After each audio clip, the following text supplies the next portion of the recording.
जादू टोना जैसी चीजें खतरनाक है, लेकिन जब उनका प्रयोग एक बहू के हाथों होता है तो वो कितनी मजेदार हो जाती है, खुद देखिए।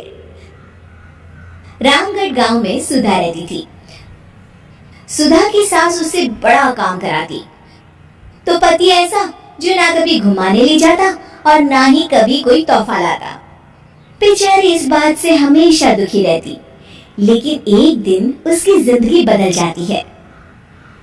अरे सुधा, सारा दिन न जाने क्या क्या सपने देखती रहती है। जाकर कुछ बढ़िया सा खाना बना कर ले आ।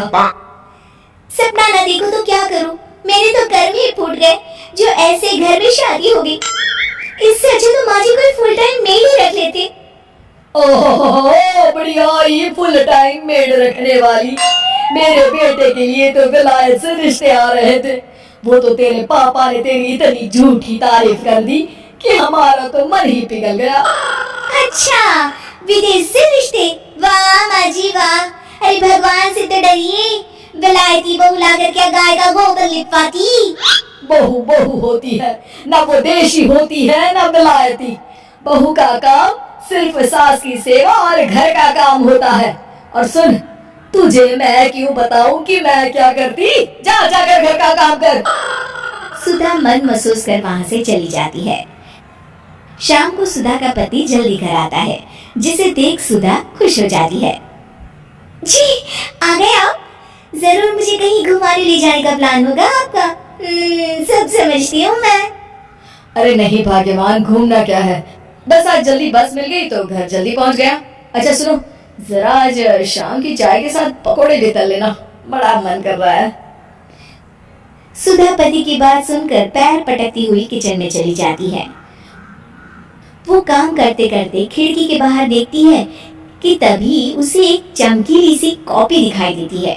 वो खिड़की से उस कॉपी को उठा लेती है और उसे खोल कर देखती है तो उसमें सुनहरे अक्षरों में लिखा होता है, जादुई किताब, इस पर जो लिखो वो सच होता है। सुधा उस किताब को देखकर खुश हो जाती है और जल्दी से पास रखी पेंसिल उठाकर उसमें लिख देती है, मेरी सास सारा काम कर दी। तभी उसकी सास किचन में आ जाती है और कहती है, अरे बहू, सारा दिन लगी रहती है काम में, अब जाकर आराम कर ले। मैं तेरे लिए चाय और गर्मा गर्म पकोड़े लेकर आती हूँ। सुधा ये देखकर हैरान हो जाती है और कॉपी लेकर कमरे में आ जाती है। तभी वो देखती है कि उसका पति आराम से बैठकर किताब पढ़ रहा होता है। सुधा झट से कॉपी निकालकर उसमें लिखती है, मेरा पति मुझे घुमाने ले जाए। बस फिर क्या था, सुधा का पति किताब बगल में रख देता है और उससे कहता है, बहुत दिन हो गए हम कहीं घूमने नहीं गए ना, चलो कल मैं ऑफिस से छुट्टी ले लेता हूँ। सुधा ये सुनकर खुश हो जाती है कि तभी उसकी सास हाथ में चाय और पकोड़े लेकर खड़ी हो जाती है। चलो बहू, कुछ खा लो। अरे किस्मत वाले हैं हम जो हमें तू मिली, वरना मेरे बेटे की शादी कहीं तय ही नहीं हो रही थी। कोई लड़की इस घर में शादी नहीं करना चाहती थी। ले बहू, खा ले। अब तो सुधा की बल्ले बल्ले हो गई थी। सुधा की सास और पति बस उसके इशारों पर घूमते। एक दिन सुधा को सास का हार पसंद आ जाता है। वो सास से कहती है, माँ जी कितना खूबसूरत हार है, क्या ये हार आप मुझे दे देंगी?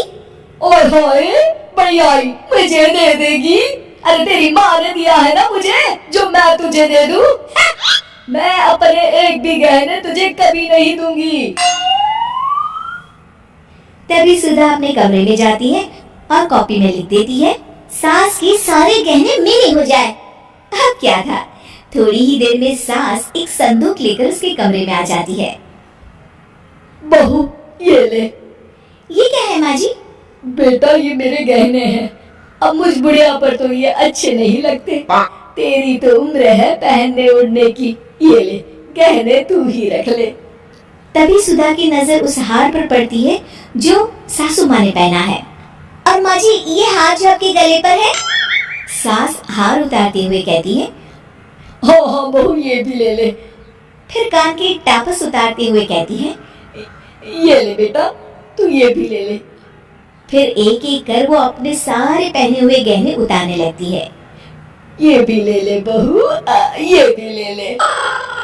सुधा तो खुशी के मारे बौखला जाती है। हाँ हाँ, लाइए लाइए, लाइए लाइए।